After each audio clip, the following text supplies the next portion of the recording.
Hello and welcome to this La Trobe Asia webinar, Modern Day Slavery and Human Trafficking in Asia. I'm Beck Strading, the Executive Director of La Trobe Asia at La Trobe University in Melbourne, Australia. I would like to begin this event by acknowledging the elders of the Wurundjeri people who are the traditional custodians of the land upon which La Trobe University sits. I would also like to pay respects to their people, both past and present, and extend that respect to any Indigenous Australians who might be watching this webinar this afternoon. Part of our role at La Trobe Asia is to engage the public in thoughtful discussion and debate, and to deepen our understanding and our knowledge of the Asian region. Human trafficking is an urgent human security issue in Asia. Stories of abuse and exploitation associated with human trafficking and modern-day slavery have been documented across a range of sectors. The offshore fishing industry, for instance, is beset by extreme cases of forced labour and human trafficking, exploiting migrant workers from Indonesia, the Philippines, Cambodia and Myanmar, and with countries like Australia benefiting from the import of this seafood only fueling the problem. La Trobe University recently appointed Dr. Sally Yeh as the 2021 Tracy Bannervan Principal Fellow. As part of her research fellowship, Dr. Yeh will be researching these critical areas of human trafficking and modern-day slavery in the global seafood industry, as well as in other sectors in Asia. So in this event, we will critically unpack key issues of modern-day slavery and human trafficking. To what extent this is a problem in Asia and Australia, what factors drive or enable human trafficking and modern-day slavery, and importantly, what can be done about it, particularly in terms of preventing its incidents and providing justice to victims. So I am delighted to be joined by our esteemed panel of experts to unpack these issues. First, Dr. Sally Yeh joins us today from Melbourne, where in addition to her fellowship, she is also an associate professor and human geographer in the Department of Social Inquiry at La Trobe University. Welcome, Sally. We are also delighted to be joined by Jenny Stanger, who is the Executive Manager of the Anti-Slavery Task Force at the Catholic Archdiocese of Sydney and Australian Catholic Anti-Slavery Network. Jenny has wide experience on anti-slavery issues in Australia and the United States and is a member of the Australian Government's National Roundtable on Human Trafficking and Slavery and Modern Slavery Expert Advisory Group. Thank you for joining us from Sydney today, Jenny. And last but not least, we have Sunil Rao, who is a lecturer in law at La Trobe University, who specialises in business and human rights. Sunil has been appointed to the Law Council of Australia, Business and Human Rights Committee and Australian Government Modern Slavery Expert Advisory Group. Welcome, Sunil. It's great to have you here as well. Now, we will have time for Q&A in the second half of the webinar, for which we will be using the Q&A function. So please do pop your questions in the Q&A box as we go through, and I will be chairing the Q&A in the second half of the webinar. But first, I would like to start with you, Sally. It's terrific to have you in this position with your fellowship. Our audience members might have a particular idea from media reporting or other sort of cultural products about what slavery and human trafficking entails or constitutes, but I thought we might start the webinar by trying to unpack what we mean by human trafficking and modern day slavery. Are these terms different and related, and what types of sectors are implicated? Thanks, Beck. Thanks for organising this webinar to La Trobe Asia and for bringing together such a wonderful panel of speakers and the opportunity to discuss critically this really important subject today. I think, we could probably spend an hour just talking about definitions of human trafficking and modern day slavery. So I'll perhaps try and just give a very brief overview of those terms. So human trafficking or trafficking in persons is a very distinct term. The main definition comes from the United Nations Protocol on Human Trafficking, which was developed in 2000. And according to the protocol, human trafficking basically involves three elements which must be present together in order for the crime of human trafficking to take place. So that is the means, the act, and the purpose.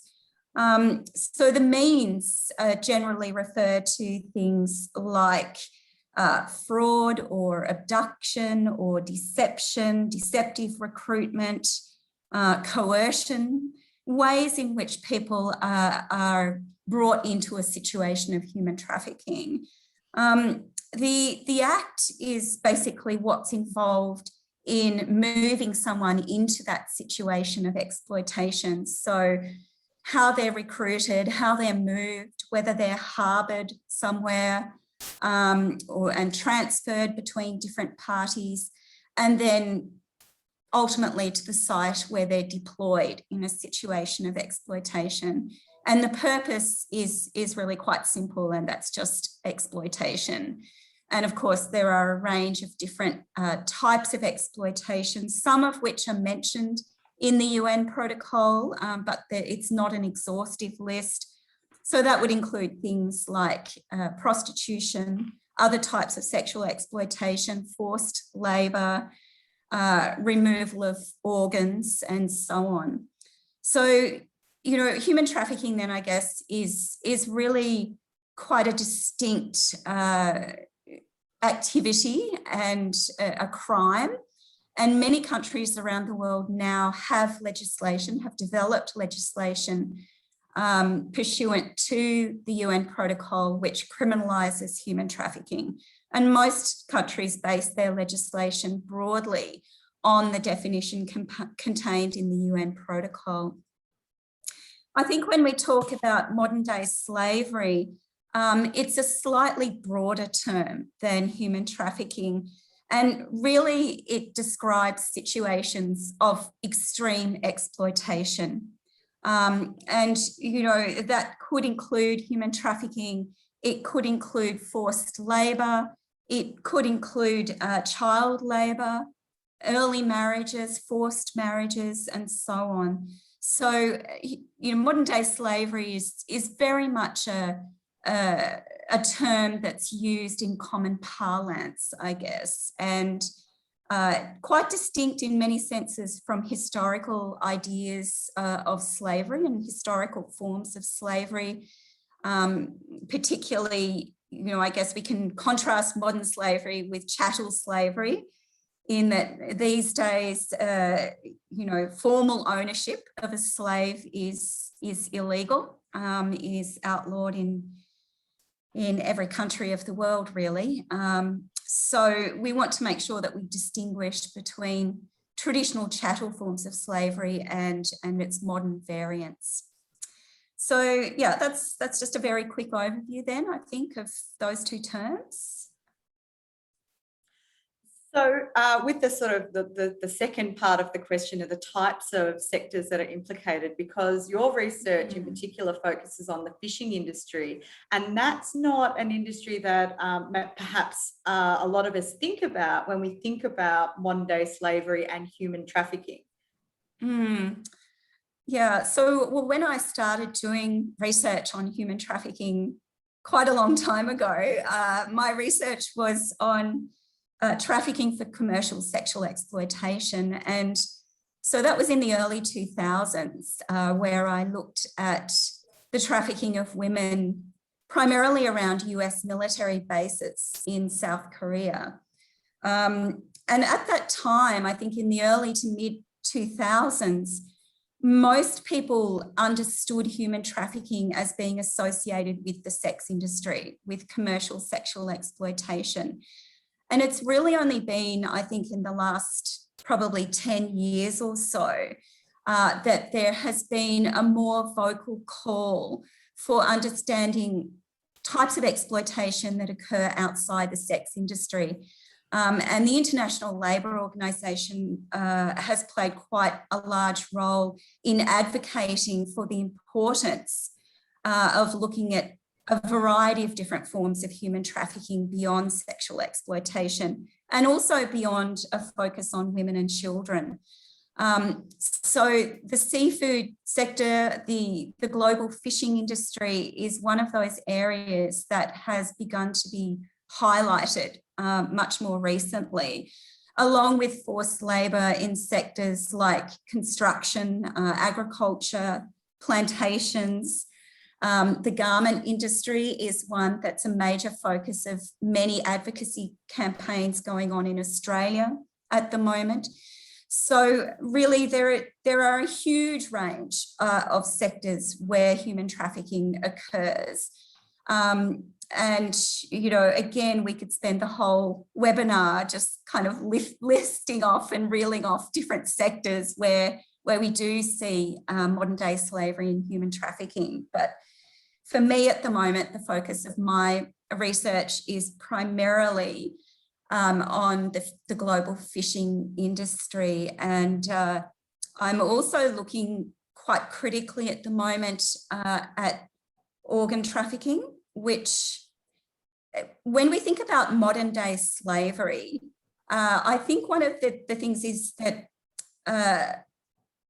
discussions of organ trafficking tend to fall off the edge when we sort of turn to the language of modern day slavery, because modern day slavery is really more about labour exploitation. So for me, continuing to make sure that organ trafficking is highlighted and just critically discussed and researched is also quite important. And particularly given COVID at the moment, there is increasing evidence of, again, a rise or a flux in organ trafficking cases in certain regions of the world. So I think that's also an area that's worth documenting and continuing to consider in research in future. Well, before I turn to our other panelists, I just wanted to get your sense briefly of the sort of the principal driving factors that underpin the continuance or the modern day slavery and the continuance of human trafficking across these industries. Well, I guess primarily I can talk to research that I've conducted and what I've found in my own work. And what I tend to say is that normally someone, if they're trafficked, it's not because of one single factor. There's usually a combination of different factors at play. Some of those may be structural, some of those might be situational. So we might say, you know, COVID is a situational factor at the moment, and some of them might be personal. But I think, you know, the important point is that it's very rare that someone would be moved into a situation of extreme exploitation because of one single factor. And I also think that, you know, even though we often first think of poverty as the key driver or key cause of human trafficking, in fact, I think poverty as a factor is often overstated. And if it is important, it's often more issues of inequality or lack of opportunity rather than, you know, situations of extreme poverty as a cause of human trafficking. I think at the moment, you know, gender-based violence, gendered inequality, lack of opportunities, as I've said, for decent work, they're really important factors. I think the impact of COVID is something that will be critically looked at as a driver over the next few years, and something that I've just started looking at in my own research is the impact of climate change and displacement as a result of climate change, and the relationship that has to as a key driver for human trafficking. I might bring you into the conversation, Jenny. In your view, why has modern day slavery remained such a complex and persistent international issue?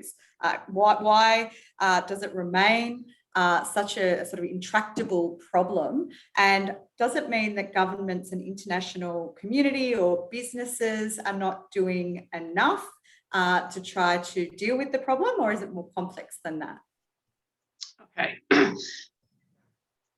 I do want to go back a little bit to what Sally was talking about when we talk about definitions, because I do think it is important for us to kind of answer your question, but also for us to unpack that a little bit, because I think, on this panel, if you had a CEO from a large, modern slavery act reporting entity, a women's rights activist, someone like myself, a union secretary, and a police officer,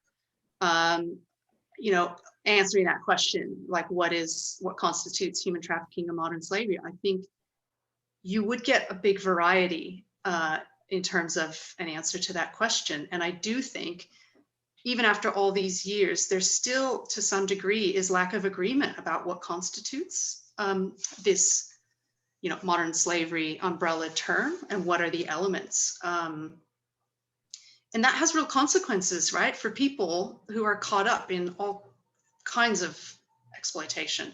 And so I think it is important to note that the terms are sort of elastic. I mean, human trafficking as defined in the protocol is defined, but when we talk about modern slavery, it's quite an elastic term, and it means different things to different people. And, whether that's an organization or a business or a government or workers themselves or vulnerable people themselves, I think we do need to be mindful of how people are using that term and what it means to them, because it's going to help inform what they do about it. And for the last 30 years, really, so I've been involved in this work for about 20 to 25 years.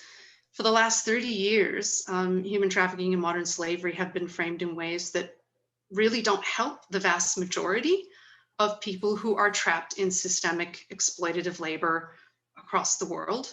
And it's those people who can easily be pushed into more extreme forms of abuse. And so this has become this like feature of our global economy. So we've kind of, and because, as Sally highlighted, the anti-human trafficking movement, stems from the UN protocol. That protocol was attached to the Convention on Transnational Organized Crime, which, it didn't come from a human rights body. It comes from an organized crime body, which has resulted in a global approach to this issue as a criminal justice issue, which, it in a way has been a real disservice to this big band of people who work and in sweat and toil in the economy, in our global economy.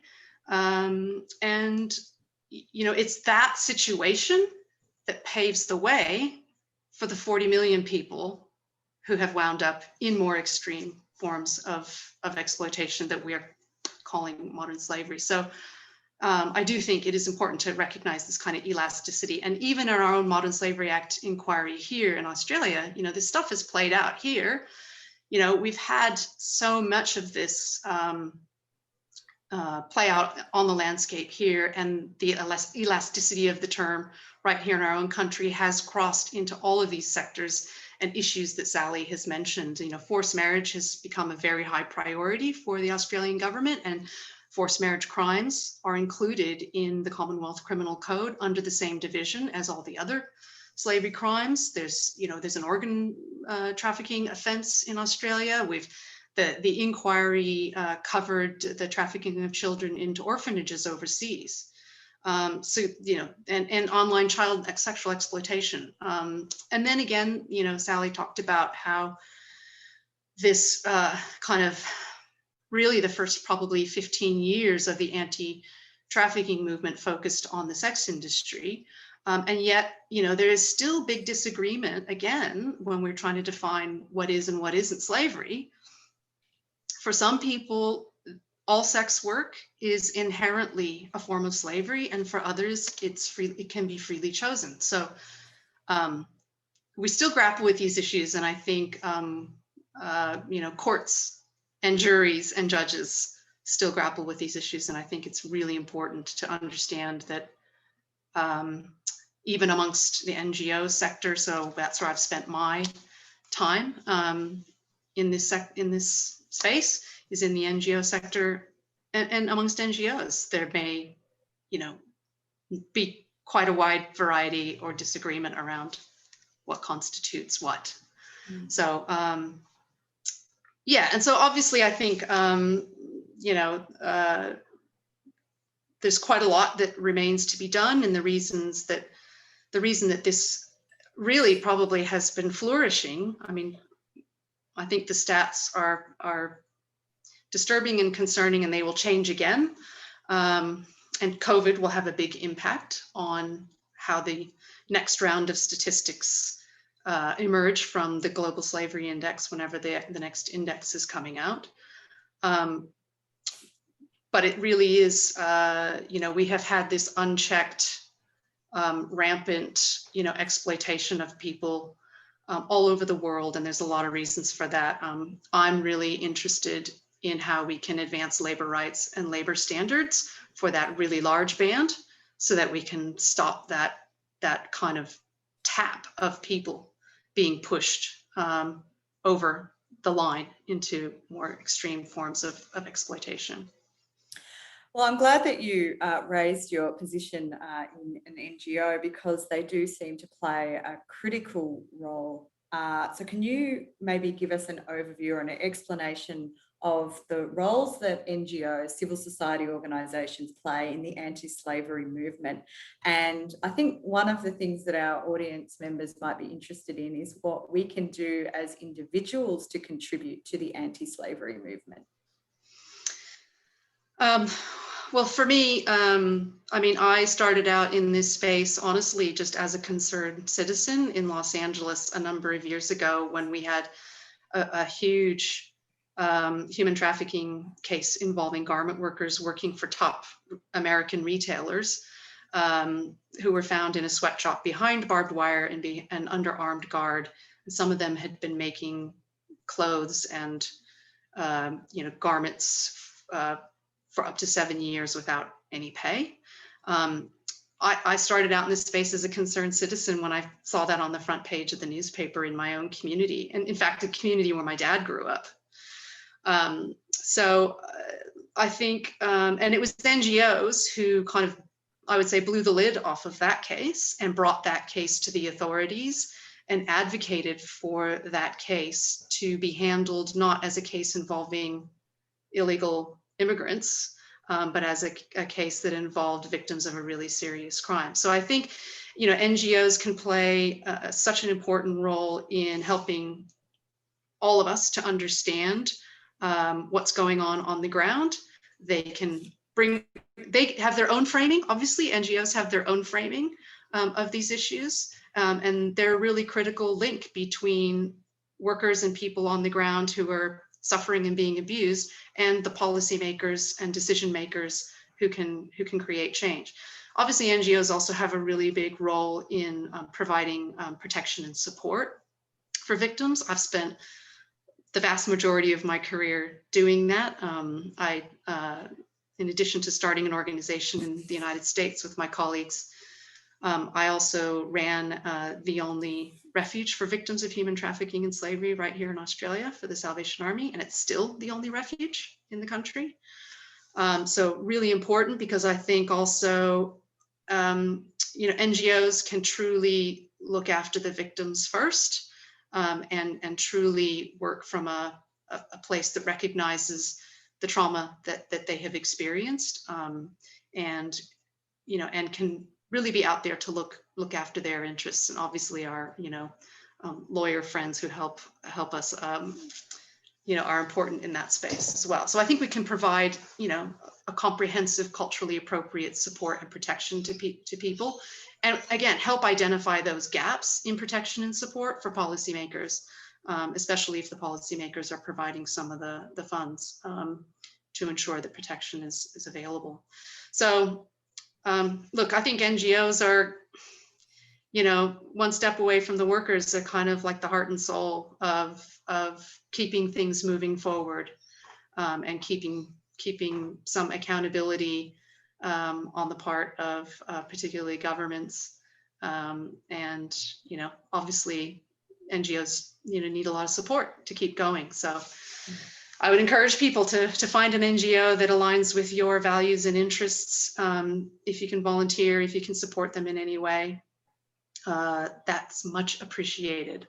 I've personally had to raise most of the dollars that have enabled me to do my work, and it's tough. So we need people to back us, and we need businesses to back us, and we need allies. Incredibly important work, but it seems like a good time to consult our lawyer on the panel. So Sunil, I might turn to you. We've heard a little bit about Australia and the incidence of modern day slavery in Australia. So in your view, what's the extent of the problem in Australia, and what can the Australian government do better? Well, good afternoon, everyone. Well, Beck, it really is it's really a difficult question to answer, because there really is limited data or reliable data on the prevalence, particularly in Australia. I do note that a few years ago in 2018, the Australian government did announce its intention to bring forth a national estimate. That still is a work in progress at the moment. I guess the best estimates that we have come from the Walk Free Foundation and the Australian Institute of Criminology. And their research sets out that there's approximately around 1,900 victims of modern slavery in Australia currently. But that research also indicates that for every for every victim that is identified, there's an additional 4 victims that remain unidentified. It's also, I think, important to note, as Jenny has touched upon, that those numbers, given the impact of COVID-19, will undoubtedly change when a revised estimate comes forth. So in terms of providing justice, I mean, in your view, what can be done, whether it's in Australia or in Asia or even internationally, in a legal sense, to try to both prevent modern day slavery, prevent incidents of human trafficking, but to also provide justice to victims of human trafficking? I think one of the key things, particularly when we look at the Australian context, again, Jenny mentioned briefly that we have, relatively strong criminal laws that cover a wide range of exploitative practices and the coercive elements behind those as well. They also apply to businesses in certain circumstances as well.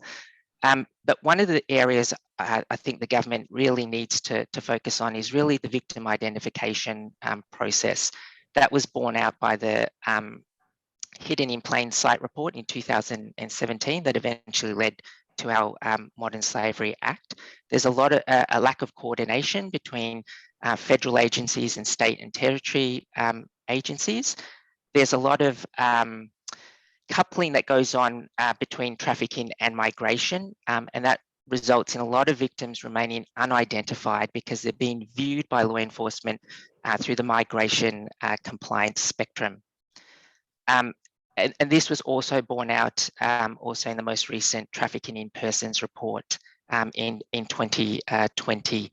Has Sally touched upon some of those industries and sectors, both in offshore sea-based settings and onshore, particularly in horticulture, agriculture, even in domestic service. Law enforcement are not appropriately trained on those sector-specific indicators that will enable them to identify victims. When we look at what's happening globally, given the impact of COVID-19, it's undoubtable that that's had and will have a significant impact on the number of people that move into exploitative circumstances. So one of the things that I think is really important is to revisit. There's a forced labour protocol that came into force in 2016, and it really does set out a number of specific requirements by states in terms of protection, in terms of prosecution, in terms of rehabilitation, in terms of effective remedies for victims. To date, there's only been, I think, around 50 odd countries that have signed up to that particular protocol.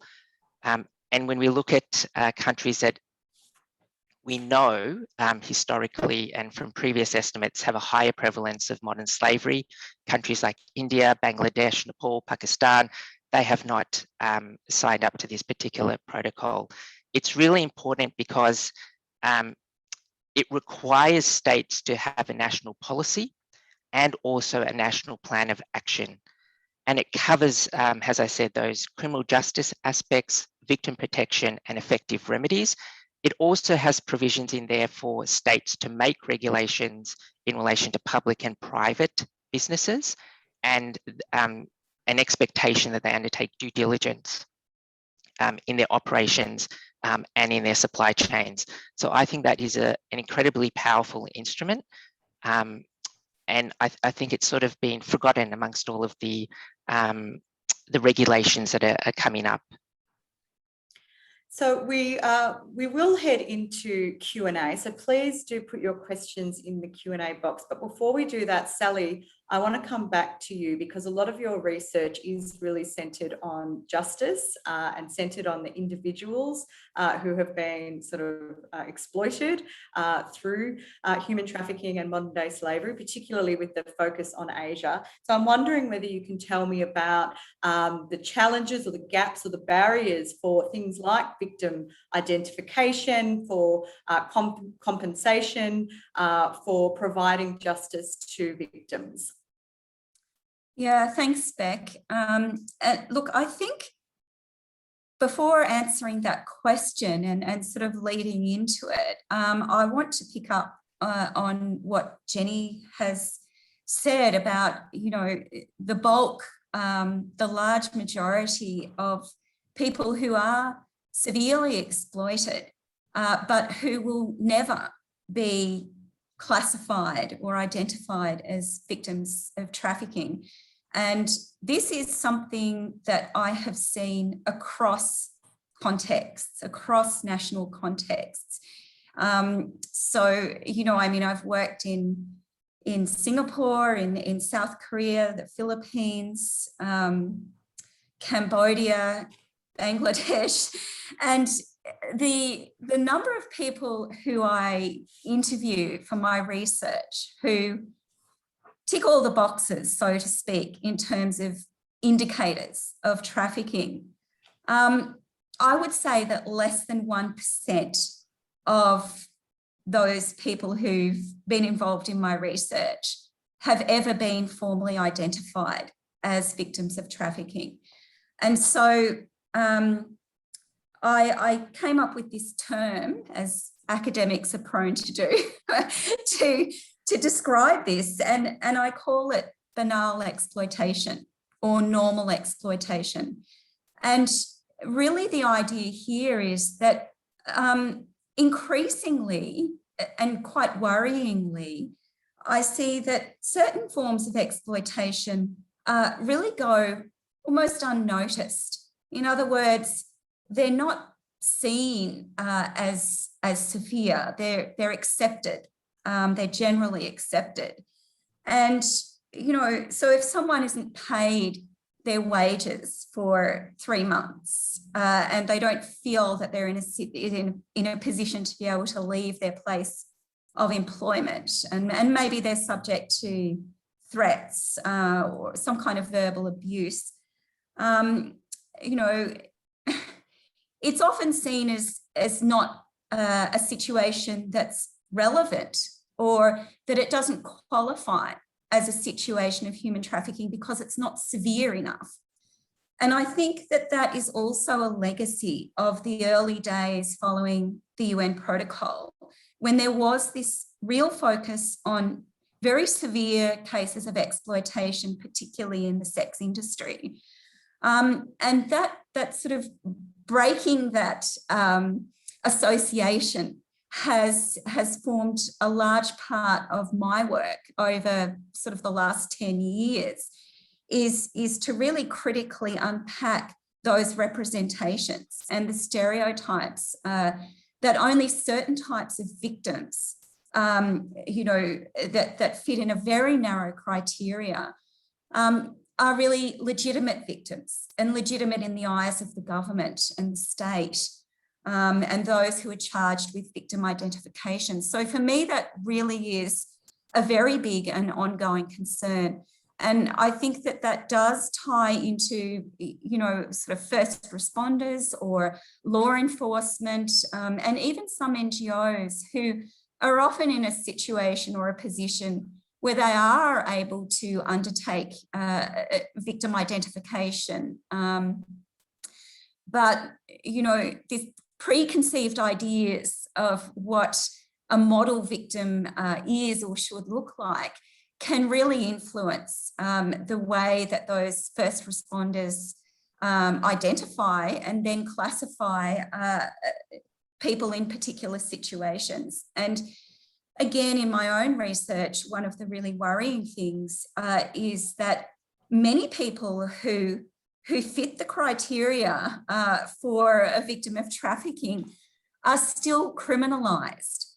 And so, you know, as immigration offenders, for labour rights violations, and in the fishing industry, increasingly what I'm finding is that trafficked fishermen are being criminalised for their involvement in IUU fishing. And so, you know, we have this situation where people who are in these extreme and severe cases of exploitation are not only going unidentified, but are also in many cases being criminalised or being deported and returned to their home country, you know, without necessary supports and often in really extreme situations of vulnerability, ongoing vulnerability once they return home. And of course, that's a context in which re-trafficking is likely to occur. So I'm not sure I answered your question, Beck, but well, I'm glad that you moved into some of the issues around criminalisation of migrant fishers, because some of our questions relate to this. And Alfonso has asked a question about too many people being trafficked are treated as criminals and not victims, and whether there are any solutions to this problem. But as a sort of side question to that, there's also a question about whether or the extent to which traffickers might be actually assisted by government officials, and whether there's any evidence that governments are taking on that issue. So I might start with you on that one, Sally. Well, I think, you know, it's difficult to know what goes on in a police station or, you know, an immigration agent's office when they are questioning people who've come out of these situations. I mean, you know, what questions are they asking? Are there protocols that are being followed? You know, are there a sort of lists of indicators and questions that that personnel are asking people in order to enhance victim identification? Are there signs that are being looked for, or are they not? And why not? Is it because of a lack of capacity? Is it because not the right people are being trained?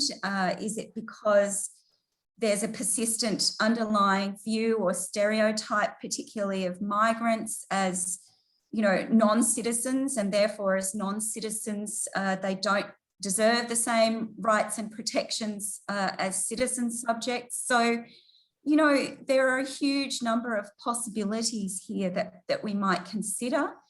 There are also, I think, factors, you know, that tie into this issue about criminalisation or non-identification of victims, which relate to government's political interests. And we know that many states, you know, don't want to have 5,000 or 10,000 or 20,000 victims of trafficking identified in their country. So, you know, we have to think about the tensions here, the political tensions, I think, that go beyond issues of logistics and capacity and the practicalities of understanding people's situations to looking at what the political economy of human trafficking, if you like, and what kind of role that might play in the non-identification or the criminalisation of certain people that may well deserve protections. And of course, to look at that in a lot of detail, I think really requires looking across context and looking in a lot of detail at particular contexts, because it's not going to play out the same everywhere. Absolutely. And Jenny, I'd love your views on this issue, but I might also throw a question to you at the same time, if I may. So this is from Ebony, who says that studying last year, she saw a lot of people in the comments of documentary videos who were angry because what they were seeing didn't agree with their perception of exploitation. They couldn't understand people agreeing to sell their organs or taking a job could still be exploitation as opposed to being kidnapped in dark alleys like in the movies. So she wonders that if the public was more aware of the complex situations, could that help in a meaningful way? Yeah, absolutely. And just dovetailing again on what Sally said around this sort of, you know, the initial kind of thrust of the whole movement over the first decade, where the focus was pretty much mostly on women and children working in the sex industry. You know, there was sort of this archetype that was created of who's deserving of help and support, and kind of breaking through that over time. Actually, it hasn't happened, right? Even in Australia, you know, the way I like to describe it is you find what you're looking for, right? So what we did in Australia and in other countries for the first 10 to 15 years, we went and we devoted time, energy, and resources and designed a framework to disrupt and detect and protect women and children working in the sex industry. And that became sort of a formula, the way of doing things. And that was who we saw as victims. And that's where this kind of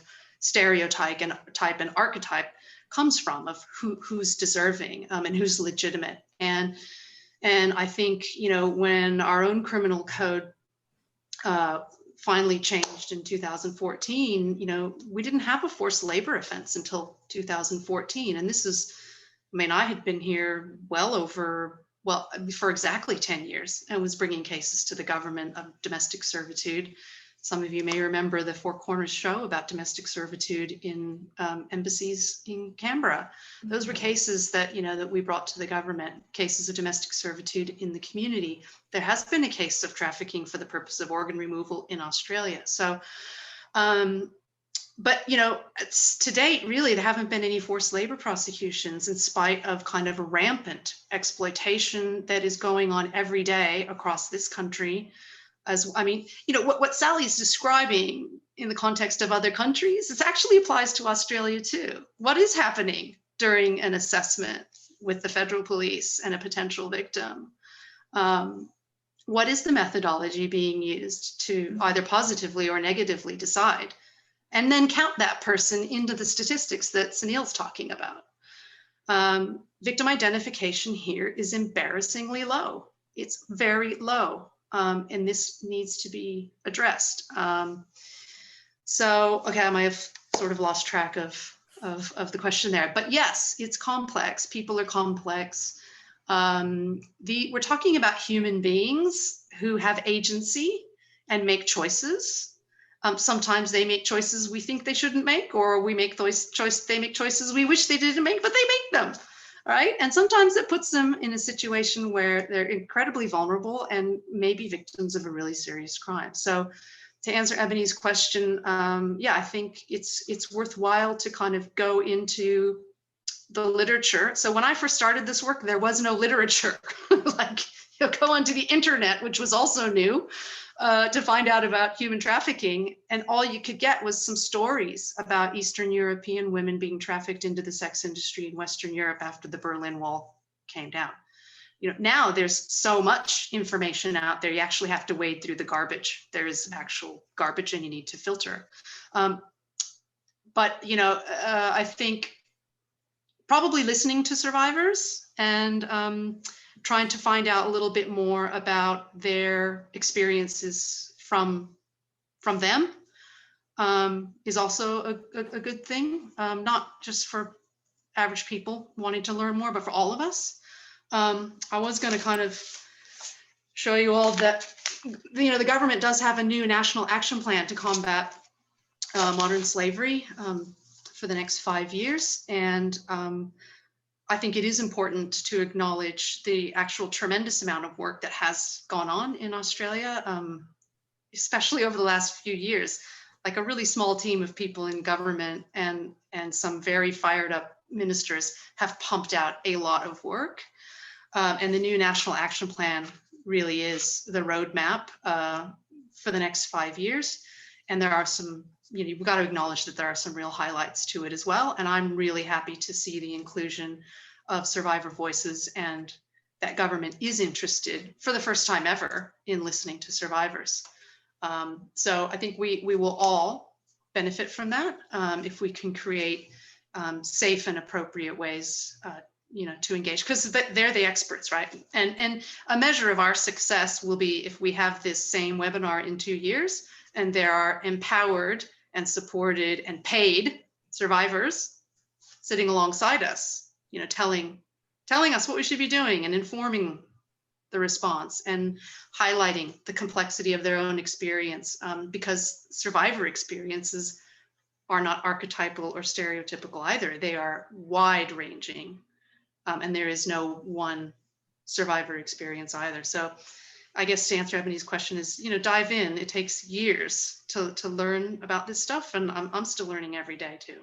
I think we should take a note of the date, come back in 2 years. It sounds like a challenge or a call to arms, and see where we're at with the National Action Plan. But Sunil, I might ask you about your thoughts on the National Action Plan, but we also have a question from Jamina about how sending and receiving countries can cooperate against trafficking when one of the core definitional questions, which relates to the extent to which prostitution overlaps with trafficking, is a matter of heated debate resulting in very different laws, and how can these different views be productively aligned? And I guess that's not just a question for prostitution and trafficking, but also for the range of different laws that might and definitions that come into modern day slavery, as well as the different agencies that are involved in trying to mitigate the issues. So do you have any thoughts on that?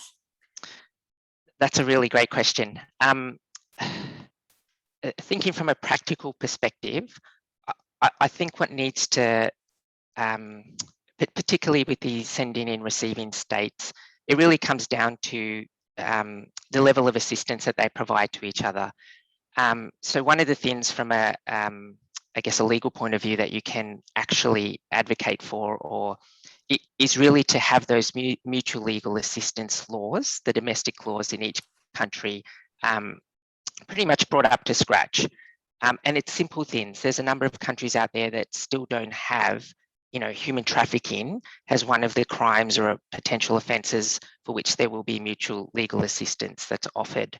I guess some of the other things, if you take it outside of the legal perspective, is also the communication between law enforcement across different jurisdictions as well. That has to be coordinated, and there has to be, you know, collaboration from those practical aspects. When we're looking at, I guess, the sexual exploitation aspect, it is difficult because under the Trafficking in Persons Protocol, you know, that's left up to the domestic laws of states to decipher as to their views and enact laws accordingly. I guess to ensure closer alignment on all of those issues, it really will come down to taking the victim-centric approach to these matters. At the heart of this, there is a victim, irrespective of the form of exploitation, and that there should be, you know, legal avenues available that allow for the communication between the receiving and the sending state to ensure appropriate prosecution and protection of the victim. Sally, I might ask you about this as well. You know, one of the sort of issues as a global issue is the fact that governments have very different priorities, very different cultures, very different capacities, and so on. So that can be an issue that I guess can limit international cooperation on big global issues.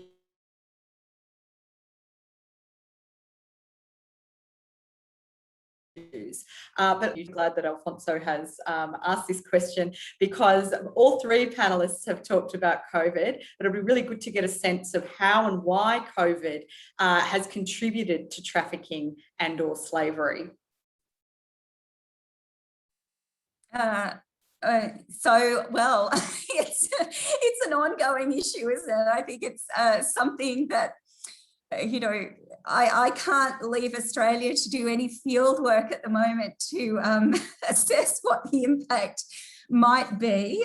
So it's a little bit difficult to sort of say, apart from anecdotally. You know, I'll answer it just in terms of communications that I've been having with some of my former research participants in Singapore, who have, so men who are in or were in situations of forced labour or extreme labour exploitation in the construction sector, and women who were in domestic servitude or paid domestic work situations.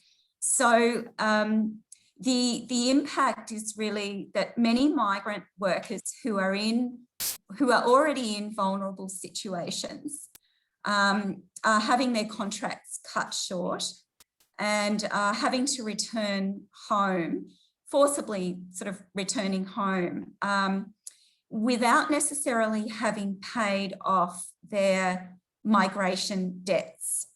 And so this is something that I think is a wide-ranging issue in a lot of countries in the Asian region, where migrant workers pay a lot of money to agencies to facilitate their labour migration and abroad. And they often borrow heavily, very heavily, and go into debt. And when they reach destination countries, they often find that the salary is not as they thought it would be. So it's already very difficult for them to pay off a hefty debt.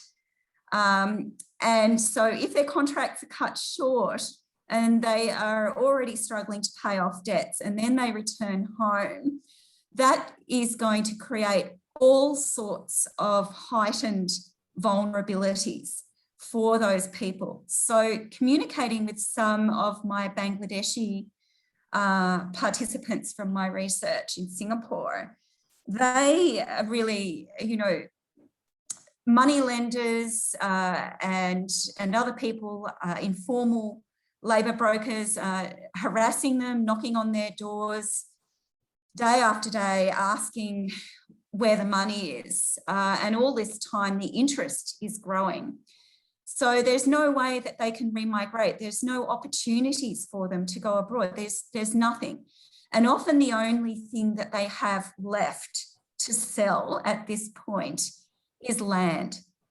And so some of the complexities and the ripple effects that I see as a result of COVID, when migrant workers who have already been exploited financially return home, continuing to bear these debt burdens, and they have to sell the only productive asset that they might have left. And therefore, they don't even have a way of achieving subsistence. And so then we get drift to the major cities like Dhaka, where there is already huge unemployment and a lack of opportunities, and where there are, you know, in a place like Bangladesh, for example, just severe cases of, and so we have these compounding impacts. So that is one thing that I can talk to directly that I see happening now as a result of COVID is, you know, what happens to these people when they return home and they still are there, their vulnerability is heightened, and what impact is that likely to have on re-trafficking or vulnerability to other forms of very precarious work. So beyond that, I wouldn't like to say too much, except that I know that in a place like Bangladesh, organ trafficking has really increased exponentially in this context in that country. Jenny, we have a couple of questions on internal trafficking. So I'm wondering whether you can explain the difference between internal and external trafficking, but also whether there are any lessons from external trafficking that might be applied to countering internal trafficking. External and internal. I'm not sure what exactly is meant by external, internal. I mean, there have been some recent cases of exit offenses that have applied where people have been essentially trafficked out for the purpose of forced marriage. I mean, it's funny when you talk about that, right? Because I often see, and I find government does this, they try to have a domestic, they talk about the domestic response and they talk about the international response. It's all the same. Like, you know, even you know, the National Action Plan, corresponding to it, we're awaiting an international strategy that's supposed to align and line up with it. That's coming from DFAT, and we haven't kind of seen that yet. I don't understand why we don't have one plan, because the nature of the whole thing is transnational. So it's a transnational, if they say it's a transnational organized crime, well, we should have a transnational organized response. So, I mean, I think if the question is a little bit about kind of who's vulnerable in Australia, I think we're really talking about a range of people on temporary visas mostly, and new arrivals, and asylum seekers, and you know, there's quite a, I mean, it's about 10% of Australia's labor force are on temporary visas. And again, if you think about how this is connected to COVID as well, these are people that are also have also been left out of support, people who've become really vulnerable. So we've got, I mean, there's just so many different kinds of temporary visas that people could be on. But some of the sectors that Sally mentioned, you know, in Australia, you know, horticulture, construction, hospitality, and these are international students, like I said, asylum seekers, people on sponsored visas, seasonal workers from the Pacific, whose labor is packaged as aid to the Pacific and who are bonded to their employers. You know, there's a whole lot of vulnerabilities for people in Australia. You know, Sunil mentioned for every one known victim, there's 3 that haven't been identified. I actually think it's more than that. But you know, we can't not talk about what's going on in Australia and how our own visa system creates vulnerabilities. And once you really understand that, then it's kind of clear what some of the fixes are. And the government right now has hundreds of recommendations before it, from the Hidden in Plain Sight report that was mentioned earlier, from the Migrant Workers Task Force, you know, from inquiries into so many things related to that bigger band of exploited labor that has become this normalized concept. Oh, well, that's just normal. No, that's what we need to deal with. Like, combating modern slavery is combating labor exploitation. That's what we need to be doing. If you're not combating labor exploitation, you're not combating modern slavery.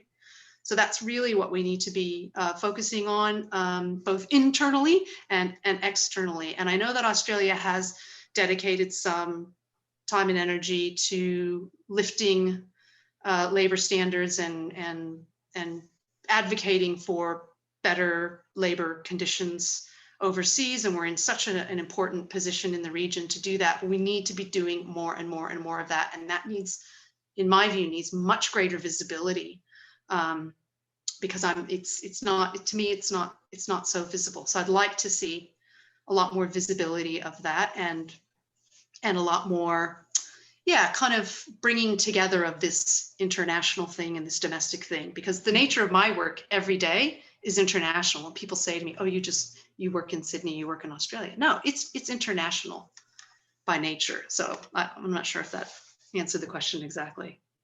Well, we are quickly running out of time. In fact, I think we have run out of time, but I would like the last word to go to Sally. I mean, there was some discussion there of the horticultural industry. There is still a question in the Q&A, and I'm sorry to those who have questions that did not get answered in the seminar, but one of the questions did relate to fruit and vegetable picking industries. I know that you've done some work in this area. So how might issues in the horticultural industry be addressed? And there is in that question also a nod to individual responsibility and whether or not we should accept price rises and what kind of acceptance there might be of that among the community.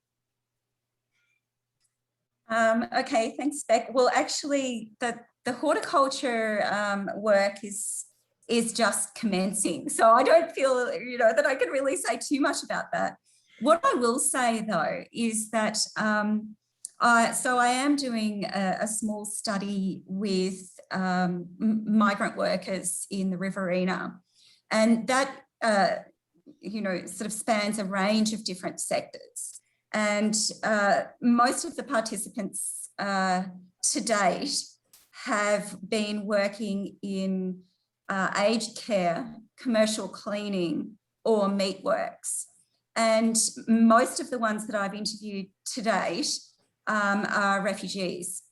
And one of the things that so it's very interesting, and I think it'll be interesting to look at the comparison between people on refugee visas and those on, temporary unskilled worker visas, and to see if there are differences in terms of the way that they are able to extricate themselves from exploitative working situation to date, is that there's just endemic racism in all and across all these sectors that refugee workers have experienced. And that endemic racism creates a context in which these workers do not feel confident in discussing grievances or labour issues with a line manager or a boss. Nobody is signed up to a union. There's been no briefing for any refugee migrant worker that I've come across about their labour rights. They're all on casual contracts. And we have to use the word contract loosely because they don't actually have written contracts. And many of them don't have very good English. So there's certainly no written agreement or contract in their native language.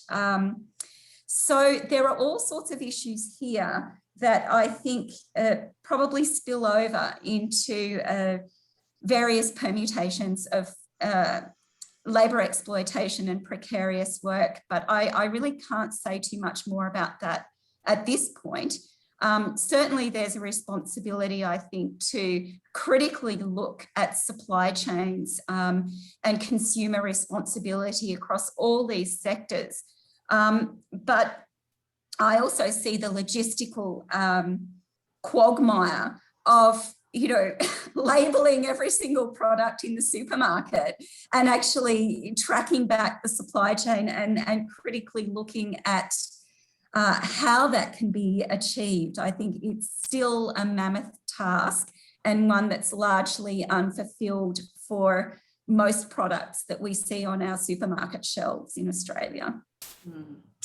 And I have taken us over time, but I would like to thank our panelists, Sally, Jenny, and Sunil, and to the audience for watching this La Trobe Asia event. The webinar has been recorded. If you have registered for the event, you'll be emailed the appropriate links when they are ready. I did notice there was a question in the chat about the National Action Plan, and we can put the link to the National Action Plan in that email. Our next La Trobe Asia event is a live recorded podcast with the Asia Director of the International Institute for Strategic Studies, James Crabtree, and we'll be talking about the future of order in Asia. And that's on the 4th of May at 6 p.m. Melbourne time. So thanks again to our guests. This was a fascinating discussion. We could have gone on for much longer, I feel. And I'm looking forward to getting back together in 2 years' time and seeing what progress we've made. Hopefully we'll have positive things to say about Australia's progress and progress internationally. But in the meantime, please follow us on Twitter at La Trobe Asia, or join our mailing list to find more details for online events and La Trobe Asia publications. Thank you.